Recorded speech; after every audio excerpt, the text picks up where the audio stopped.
My girlfriend texted, "Pop quiz, do you trust me?" After weeks of suspicious behavior, I replied, "Completely." Then I hired a PI while she thought she was testing me. The photos I sent her parents from her business trip revealed. I, 31 male, have been dating my girlfriend, 28, for 2 years. We don't live together, but we're pretty serious. At least I thought we were. About 6 weeks ago, things started feeling off. Small things at first. She'd get texts and angle her phone away from me. Started password protecting everything when she used to not care. Would leave the room to take certain calls. Classic sketchy behavior, right? But here's the thing. She'd always have an explanation. The texts were from her crazy coworker, who was going through drama. The calls were her mom, who doesn't like talking when others are around. The new passwords? Privacy is important in relationships, babe. Every time I'd get that gut feeling something was wrong, she'd flip it. Make me feel like I was the problem for not trusting her, like I was being controlling or insecure. 3 weeks ago, it escalated. She started having more work dinners and client meetings. She works in pharmaceutical sales, so the client thing is legit, but suddenly she was having them 3-4 times a week. Always dressed up, always came home late smelling like expensive cologne that definitely wasn't mine. I tried bringing it up casually. "Wow, lots of client dinners lately." She got defensive immediately. "Are you serious right now? This is my career, my job. You're really gonna make me feel guilty for working hard?" "I'm not. I'm just what? Accusing me of something? God, I can't believe you don't trust me."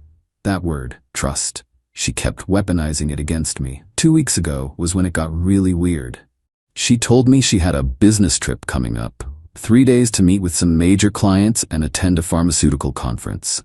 Totally normal for her job. Except when I asked where, she was vague. "Oh, you know, one of those convention centers. Hotel conference situation. Boring stuff." When I asked which hotel so I could send her flowers, trying to be supportive, not suspicious, she said she'd text me the details later. Never did. Then came last Tuesday. The text that made me absolutely certain something was up. It was 2 p.m. I was at work. My phone buzzed. Her pop quiz. "Do you trust me?" Me random question, lol. "What's up?" Her just answer. "Yes or no, do you trust me completely?" I stared at that text for a solid minute, because here's what I knew. Innocent people don't randomly text their partners asking if they're trusted. Guilty people trying to gauge suspicion do. This was a test, but not the kind she thought. Completely. Why? Her? Just making sure. "Sometimes I feel like you doubt me when I talk about work stuff. Wanted to hear you say it." "Never doubt you. You're amazing at your job." "Love you, babe." Business trip this weekend, BW. Leaving Friday morning, back Sunday night, and there it was. The setup. She just created her alibi and checked that I wasn't suspicious. I'd passed her test, which meant she felt safe to do whatever she was planning that weekend. I sat at my desk, staring at that exchange. My hands were shaking slightly, but my mind was crystal clear. If she's testing whether I trust her, it's because she's about to do something that would break that trust. I Googled private investigator and made a call during my lunch break. Update 1. The PI I hired was this no-nonsense woman in her 50s who'd worked fraud cases for 20 years before going private.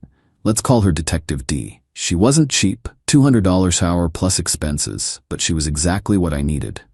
"I get 3-4 cases like this a month," she told me at our meeting Wednesday evening.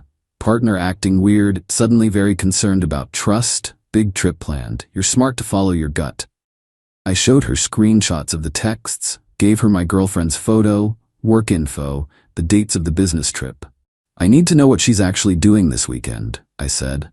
"And I need proof." Detective D nodded. "Photo and video documentation, GPS tracking if possible. I'll have a full report, but I have to ask, are you prepared for what I might find?" Honestly, at this point the not knowing is worse. Fair enough. I'll start surveillance Friday morning when she leaves. The next 2 days were torture. Acting normal around her, pretending everything was fine. She'd text me about how stressed she was about the trip, how many meetings she had lined up, how exhausting it would be. Thursday night, we had dinner at her place.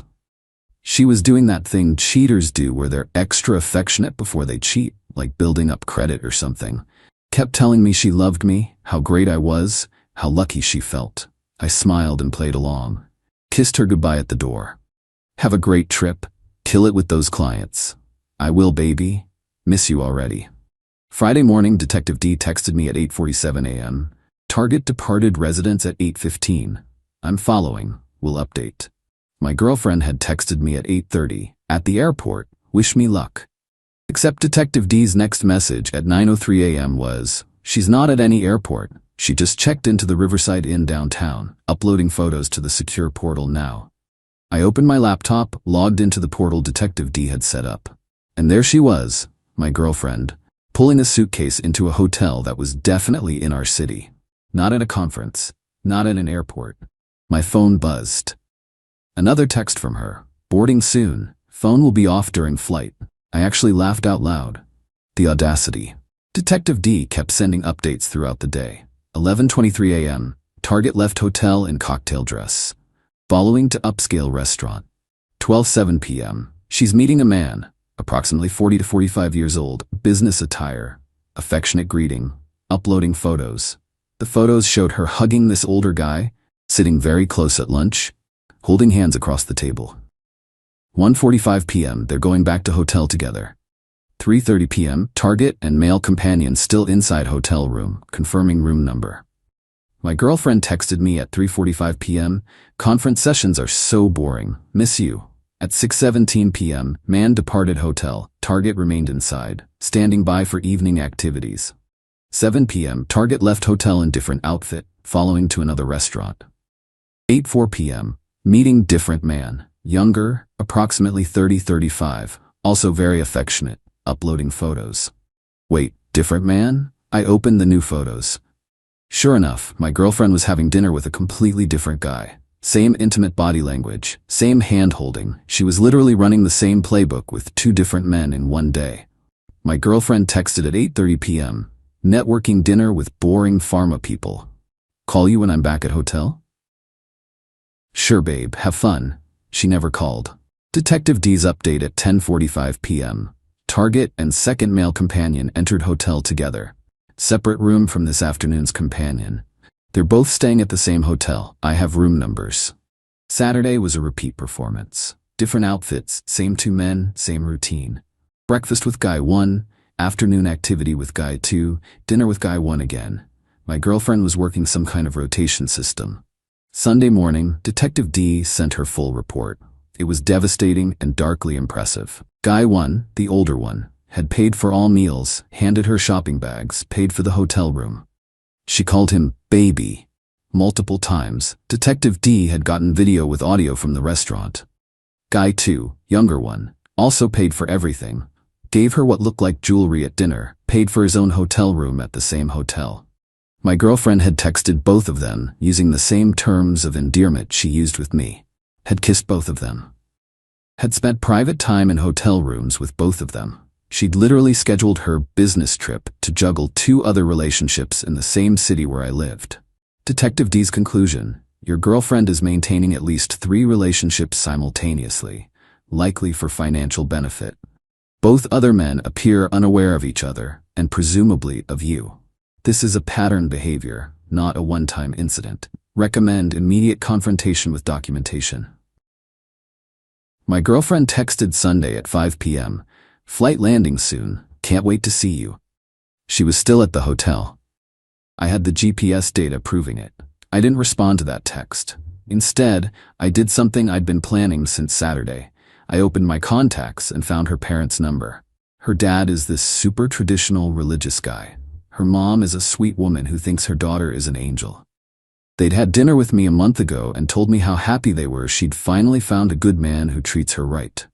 I composed an email, subject line, about your daughter's business trip. Body: I'm sorry to send this, but you need to know what she's really been doing this weekend. I hired a private investigator after suspicious behavior. These photos are from Friday, Saturday, and Sunday. She told me she was at a pharmaceutical conference. As you can see, that was a lie. I attached 12 photos, her with guy number 1, her with guy number 2, timestamps visible, kissing both, holding hands with both, entering hotel rooms with both. I attached the full PI report as a PDF. I hovered over the send button for maybe 10 seconds, then I sent it. My phone rang almost immediately. Her dad. Is this real? Yes, sir. Every photo is time-stamped and verified. I hired a licensed private investigator. The full report is attached. Silence. Then I heard him say something away from the phone. Her mom's voice in the background, rising in pitch, then crying. We're gonna handle this, he said, his voice shaking with rage. Thank you for telling us. I'm so sorry. He hung up. My girlfriend texted at 6:30 p.m. Home, coming over. I didn't respond. She called at 7 p.m. I didn't answer. She called again at 7:15 p.m. Then 7:30 p.m. At 7:45 p.m. she texted, Babe, what's wrong? Why aren't you answering? At 8 p.m., did I do something? At 8:30 p.m., starting to worry, please just tell me what's going on. At 9 p.m., her dad must have called her, because my phone exploded. 23 calls in 15 minutes. What did you do? Why would you send that to my parents? You had me followed? This is insane. Call me right now. I blocked her number. Then I went to bed, slept like a baby for the first time in 6 weeks. Update 2 Monday was chaos. I woke up to 68 missed calls from unknown numbers. She'd been calling from different phones all night. My email had 3 messages from her. 1 begging me to talk to her. 1 accusing me of violating her privacy and threatening legal action. 1 claiming the PI photos were taken out of context and she could explain everything. I deleted all 3 without responding. But here's what I didn't expect. Her best friend showed up at my apartment at 7:30 a.m. I opened the door in my pajamas, coffee in hand. We need to talk, she said, pushing past me into my apartment. Good morning to you too. Do you have any idea what you've done? Her parents kicked her out. She's staying on my couch. She's a mess. I took a sip of coffee. She's a mess? She was literally dating 3 men at once and lying to all of us. She wasn't dating them. God, you don't understand anything. Then explain it. Explain how kissing 2 different men and spending nights in their hotel rooms while texting me about being at a conference isn't cheating. Her best friend's face went red. Those men they were helping her. Helping her what? With money, for her business idea. She's been talking to investors. I actually laughed. Investors who she kisses and sleeps with? That's called escorting, not networking. You're disgusting. She loved you. It was complicated. Pop quiz, I said, echoing my girlfriend's text. Do I look like I care?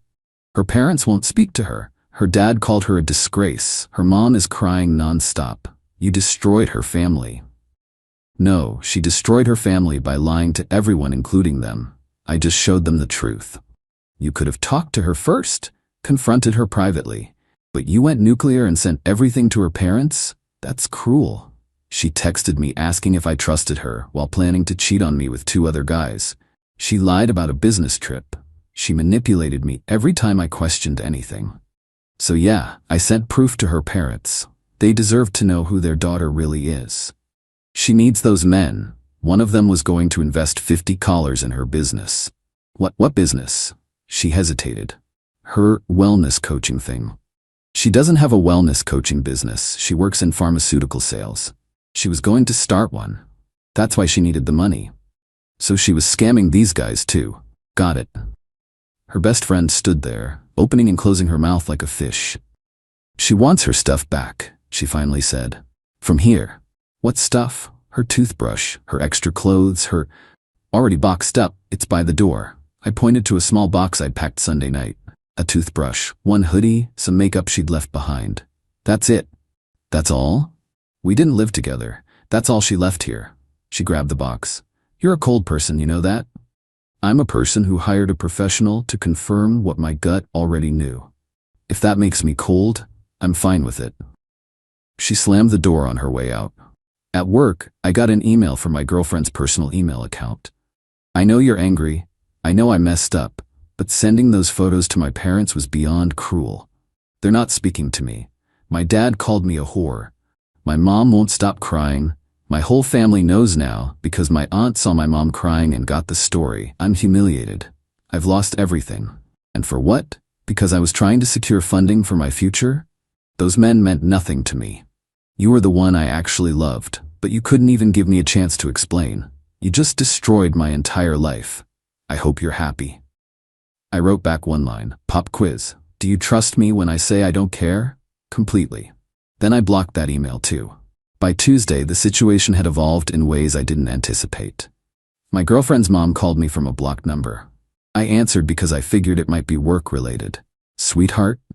Her mom's voice shaky and tear-strained. "Yes, ma'am? I wanted to apologize. For my daughter, I raised her better than this. I don't know where we went wrong, but this is not the girl I thought I knew." "You don't need to apologize for her choices, ma'am. Her father he's devastated. We had no idea. She introduced us to you and we thought she was finally settling down with a good man. We were planning to help with a wedding, eventually.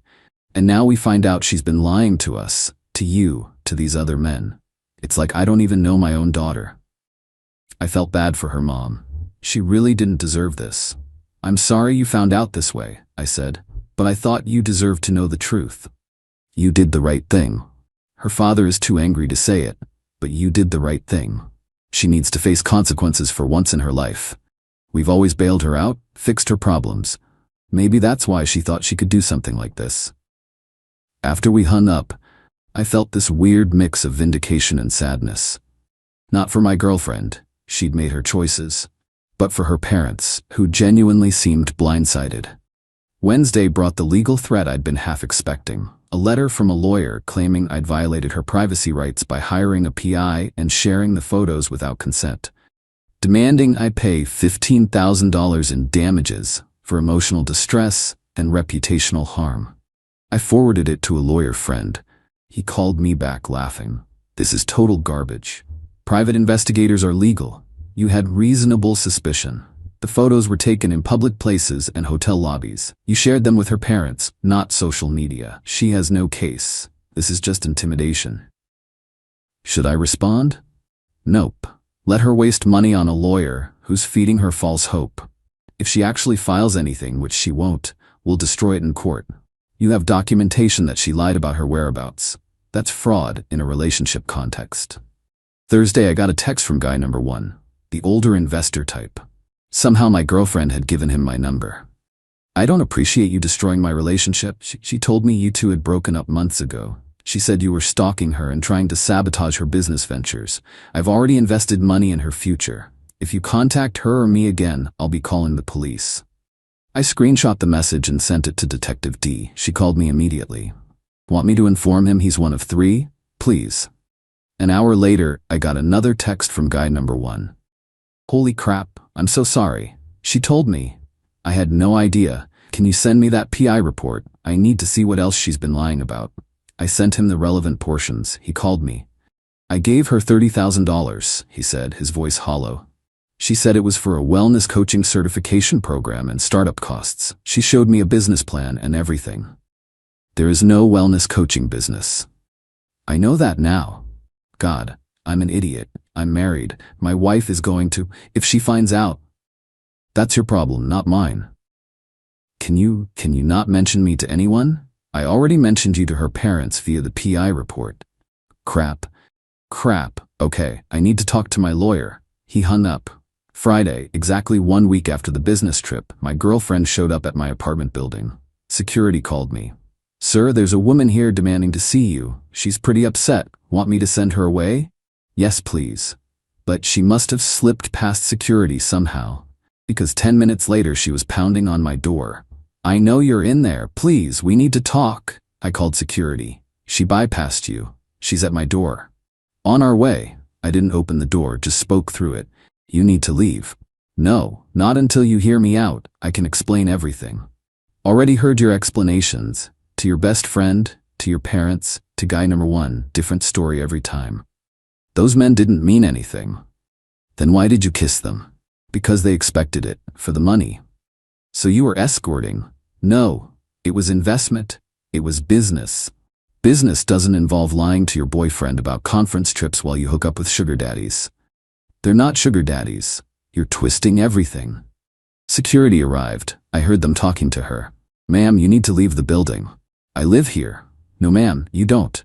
This gentleman lives here. You need to leave now or we'll call the police." "Fine, but this isn't over." I heard her footsteps retreating. Waited 20 minutes before leaving my apartment for work. Update 3. Final. It's been 3 weeks since I sent those photos to her parents. Time for the final update because this situation has finally reached its conclusion. Week 2 after the confrontation, things got desperate on her end. She'd apparently exhausted every sympathy play with her friends. Most of them had either heard the full story or seen her increasingly unhinged social media posts about betrayal and privacy violations. Her best friend, the one who showed up at my apartment, actually called me to apologize. I didn't know the full extent of what she was doing, she admitted. She told me she was just having dinner meetings with potential investors. I didn't know about the relationship parts, or that there were multiple men, or that she'd lied to you about a business trip. I'm really sorry I came at you like that. Appreciate that. She's been lying to me too, about a lot of things. I'm done being her excuse.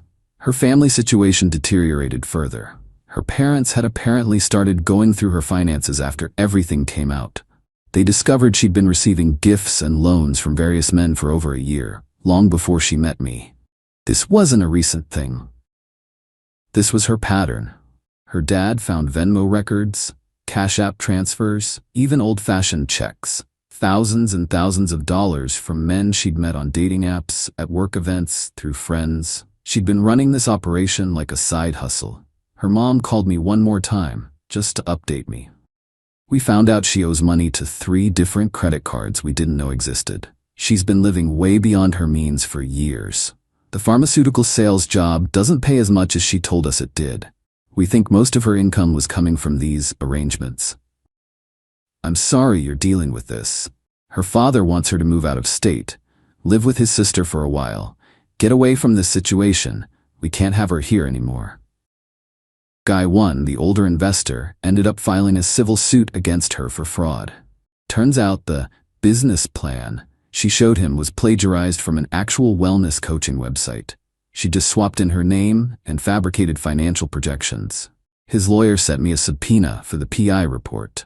I complied. Guy 2, the younger one, just ghosted entirely, blocked her everywhere. Smart man. My girlfriend made one final attempt to contact me in week 3. She sent a letter to my apartment, actual physical mail. The letter was 6 pages long, handwritten. Started with apologies, devolved into excuses, ended with accusations. The highlights: I never meant to hurt you. Everything just got out of control. Those men were supposed to be business relationships, but they wanted more, and I felt trapped. I needed the money to maintain the lifestyle you expected me to have. Wait, what? You always wanted me to look good, dress nice, go to fancy restaurants. I couldn't afford that on my salary, so I found ways to make it work. This was wild. She was actually trying to blame me for her scamming operation. If you had been more understanding about my financial situation, I wouldn't have needed to seek help elsewhere. The PI was illegal, and I'm still pursuing legal action. She wasn't. Her lawyer had dropped her. My life is ruined because you couldn't handle the fact that I'm an ambitious woman making business connections. I hope you know that everyone who knows the real story thinks you're controlling and manipulative. They don't, but okay. I loved you. I really did. But you'll never find anyone who loved you the way I did. The letter ended with, I hope someday you realize what you lost. I took a photo of the letter and sent it to her best friend, who was now firmly in my corner, with the caption, still playing victim, I see. She replied, she'll never get it. Save that letter though. It's evidence if she tries anything else. By week 3, the situation had mostly resolved itself. Her family made her move across the country to live with her aunt. Fresh start, they called it. More like exile. Guy number 1's lawsuit was proceeding. Last I heard, she'd have to pay back the $30,000 plus legal fees. No idea how she'd manage that. Her pharmaceutical sales job had terminated her.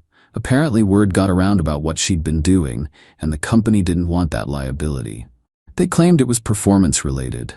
Sure, her old apartment was being sublet because she couldn't afford the lease anymore. As for me, I'm doing fine, better than fine actually. The whole experience taught me something valuable. Trust your gut, but verify the facts. I could have confronted her directly based on suspicion. Instead, I got concrete proof. That proof protected me from her manipulations and gaslighting. When she texted pop quiz, do you trust me? She was testing whether she'd covered her tracks well enough. She thought she had. She was wrong. I trusted my instincts more than I trusted her words, and that made all the difference. A friend asked me last week if I regretted sending those photos to her parents. Not even a little bit, I said. They deserved to know who they were supporting. Plus, it protected them from potentially giving her money for her fake business. But wasn't that kind of extreme? She was running a con on multiple people simultaneously while making me feel crazy for noticing. Extreme was necessary. The truth is, I don't feel guilty. I feel relieved. Relieved that I caught it when I did, before I proposed or moved in with her or combined finances. Relieved that I have proof of everything so nobody can rewrite history. Relieved that her parents know the truth and aren't being scammed. She made choices. Calculated, deliberate choices. She chose to maintain multiple relationships for financial gain. She chose to lie about business trips. She chose to gaslight me when I questioned her behavior. She chose to test my trust while actively betraying it. I just chose to document it and share the truth. That's not revenge, that's just consequences. My ex will probably rebuild her life eventually. People like her usually do. They find new marks, new cities, new stories to tell. But at least the people in her orbit now know what she's capable of. As for trust, I'll be more careful with it going forward. Not cynical, just realistic. Trust is earned through consistent behavior, not demanded through manipulation. And if someone ever texts me again asking, "Do you trust me?" while they're acting shady, I'll trust my gut more than their words. Every single time. Final note, someone asked if I ever got an actual apology from her. Nope.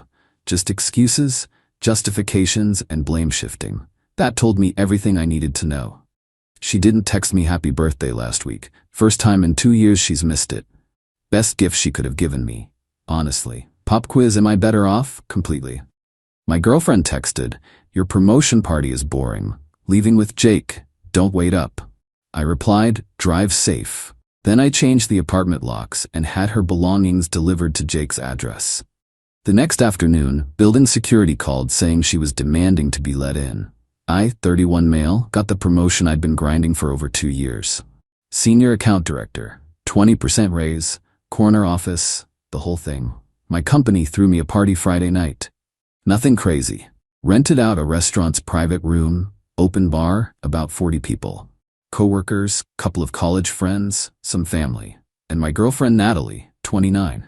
We'd been together 18 months. She moved into my apartment about 6 months ago.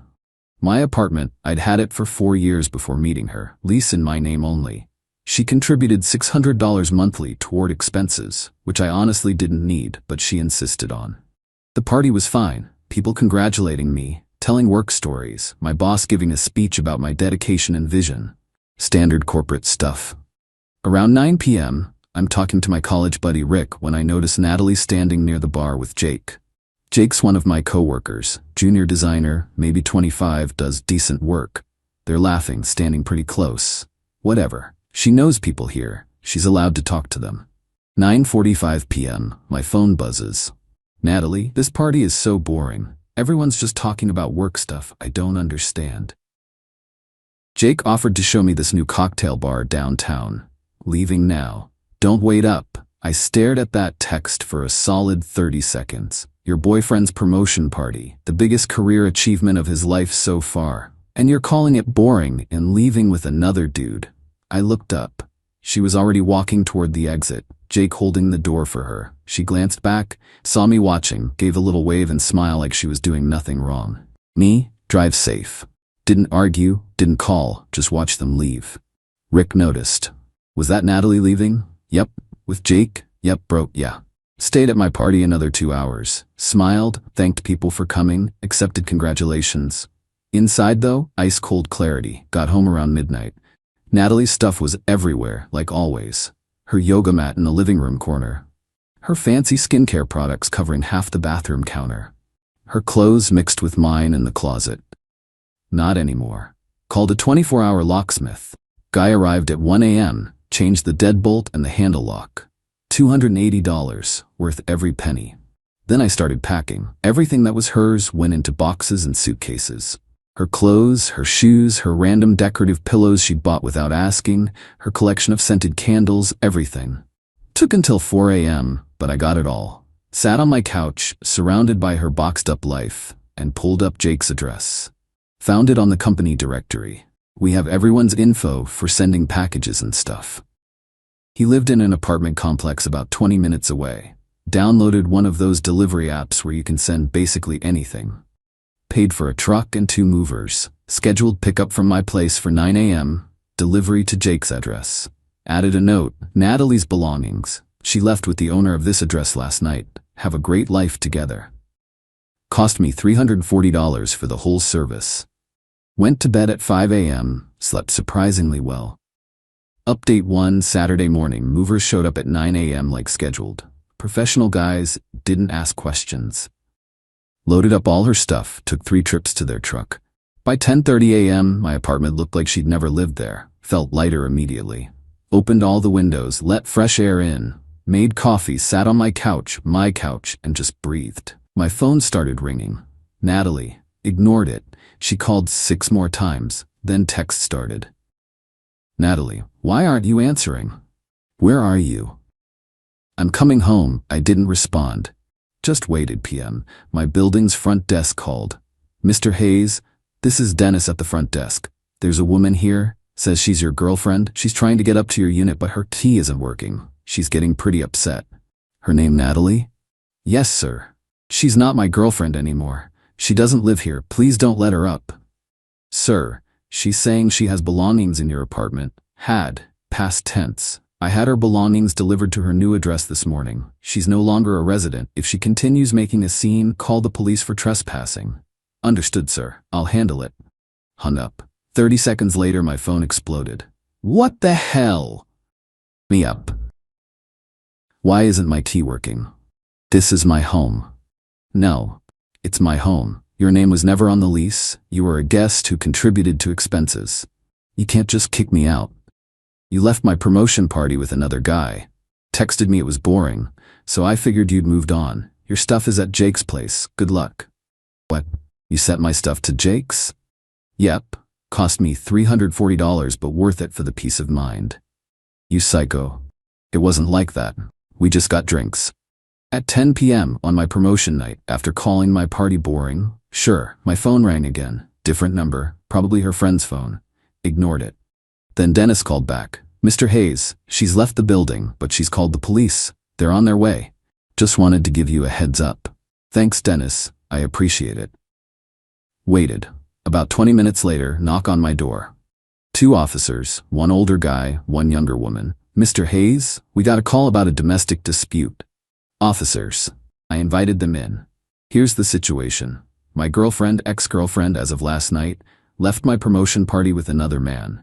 Texted me it was boring and left with him. I came home, changed my locks, packed her belongings, and had them delivered to that man's address this morning. She's not on my lease, never paid rent, just contributed to expenses. She's now claiming I illegally evicted her. The older cop looked tired. Do you have documentation that this is your apartment? Yes, sir. Showed them my lease, utility bills in my name, everything.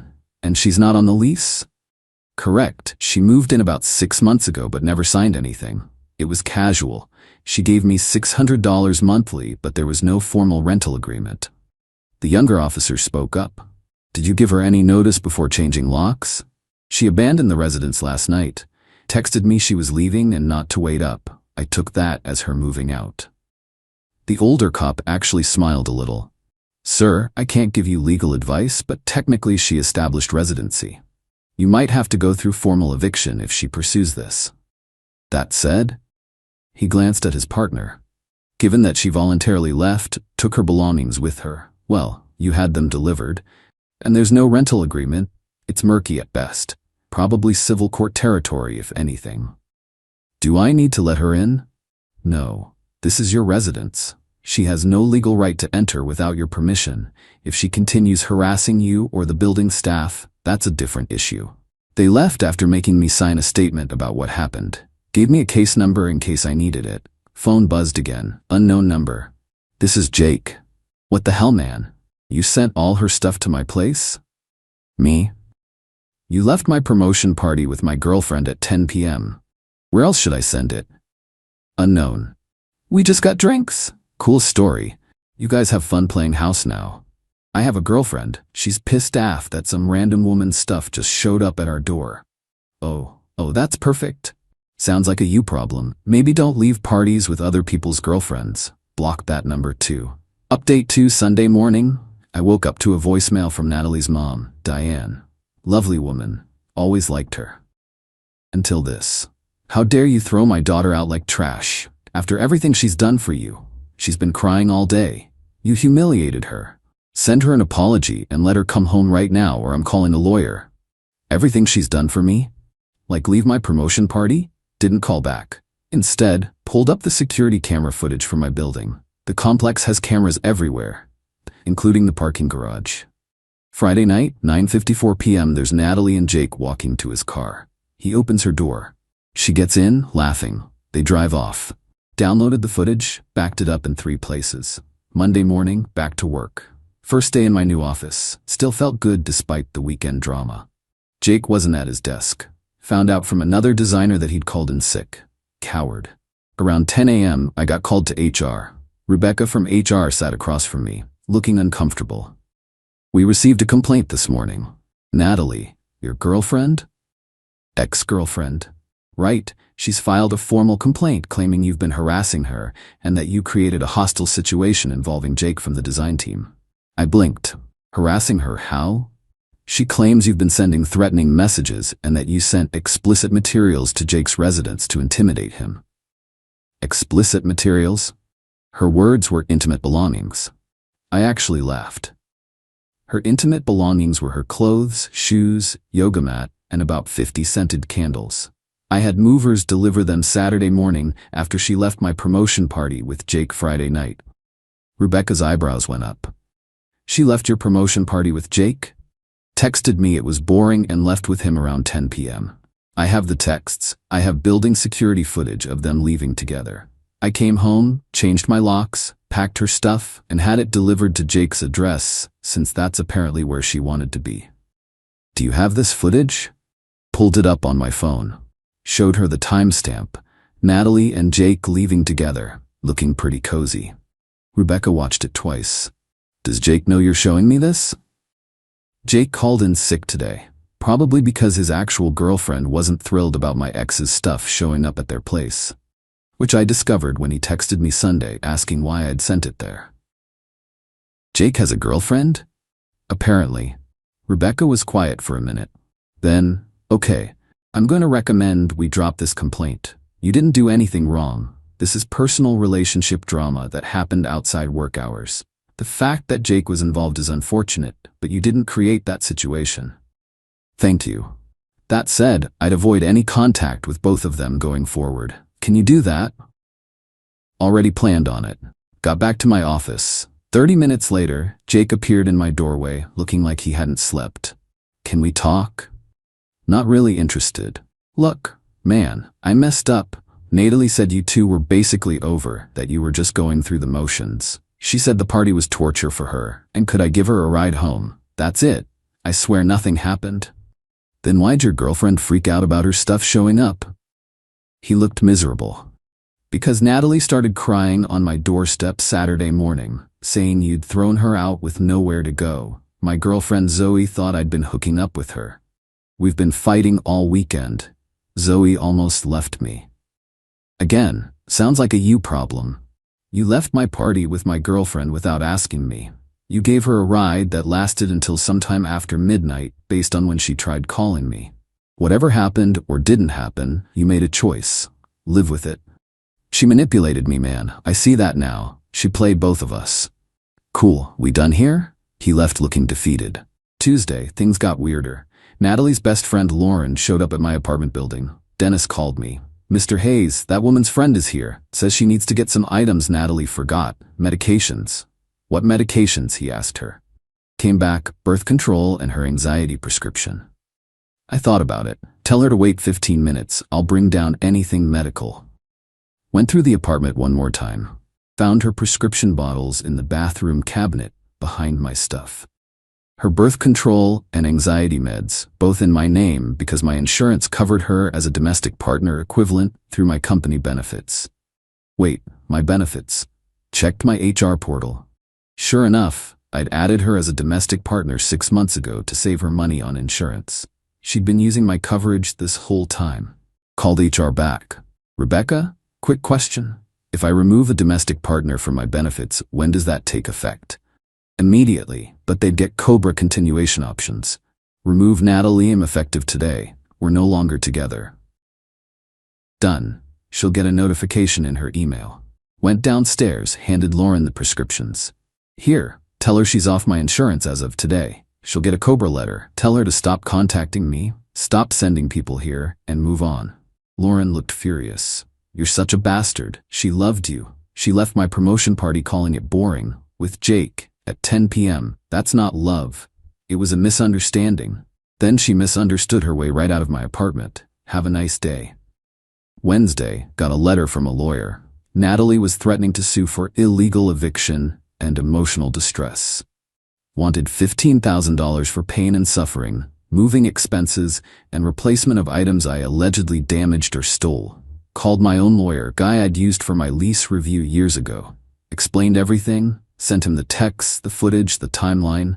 He called back 2 hours later laughing. She has no case. Zero. You could argue she abandoned the property. She wasn't on the lease. She left voluntarily with another man. You carefully packed and delivered her belongings at your own expense. And she's claiming emotional distress after calling your promotion party boring and leaving with a coworker? Tell her lawyer to kick rocks. He drafted a response. Basically, bring it, we'll counterclaim for harassment and frivolous litigation. Her lawyer went silent after that. Final update. It's been 3 weeks. Things have settled into a weird new normal. Natalie finally stopped trying to contact me directly, but the entitlement continued through other channels. Her mom sent me a bill for storage fees because apparently Natalie had to put some of her stuff in a storage unit.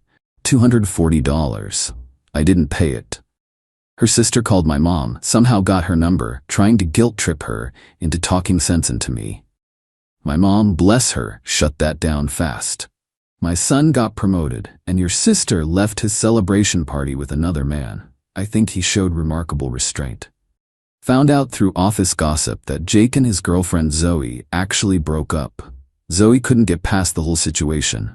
Jake's apparently miserable, and while I should probably feel bad about that, I don't. He made his choices. Natalie sent one final text from yet another number 2 weeks ago. Unknown. I hope you know you ruined my life.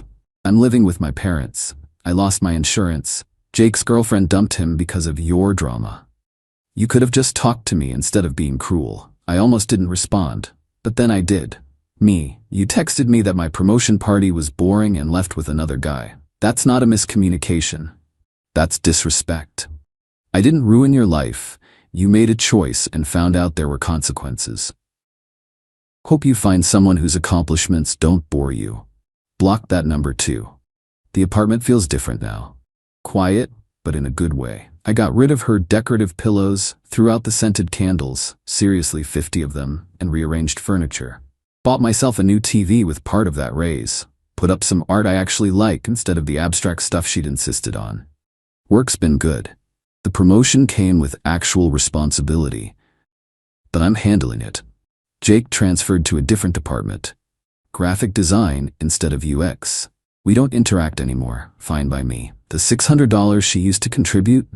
Don't even miss it. Turns out I was subsidizing her lifestyle way more than I realized. She'd been using my Netflix, Hulu, Spotify, Amazon Prime, my gym membership, my insurance. When I added it all up, I was covering about $300–400 yearly in services she just assumed she could use. Now my subscriptions are all password changed and locked down. Her lawyer's demand letter never went anywhere. My lawyer's response shut that down hard. No lawsuit, no settlement, nothing. She just went away eventually. Ran into Dennis at the front desk last week. He grinned when he saw me. That woman ever come back? Nope. Good. She spent 20 minutes screaming in my lobby that day. Not professional. You did the right thing. Thanks, Dennis. Started seeing someone new a few weeks ago. Met her at a friend's barbecue. Her name's Kelsey. She's a veterinary assistant, and when I told her about the promotion, she was genuinely excited for me. Asked questions about my work, wanted to hear about my projects, celebrated with me. What a concept. We're taking it slow, but it's refreshing. No drama, no manipulation, no calling my interests boring. Just actual mutual respect. Did I lose anything in this situation? Sure. 18 months I spent with someone who clearly didn't value me. Some money on locks and moving services. Had to deal with HR complaints and legal threats. Lost a few mutual friends who bought Natalie's victim narrative. But I also gained something. Clarity. I won't tolerate disrespect. I won't be a doormat. If someone thinks my achievements are boring and my company is worth ditching for some 25-year-old coworker, they can find their way to the exit. The locks change for a reason, both literally and metaphorically. Natalie wanted to leave. She left, but she left everything behind, including the comfortable life she'd built on my foundation. She thought she could have both, the security of living with me and the excitement of whatever she was chasing with Jake. Turns out life doesn't work like that. You make choices. Choices have consequences. She chose to leave my promotion party. I chose to treat that as permanent. No regrets.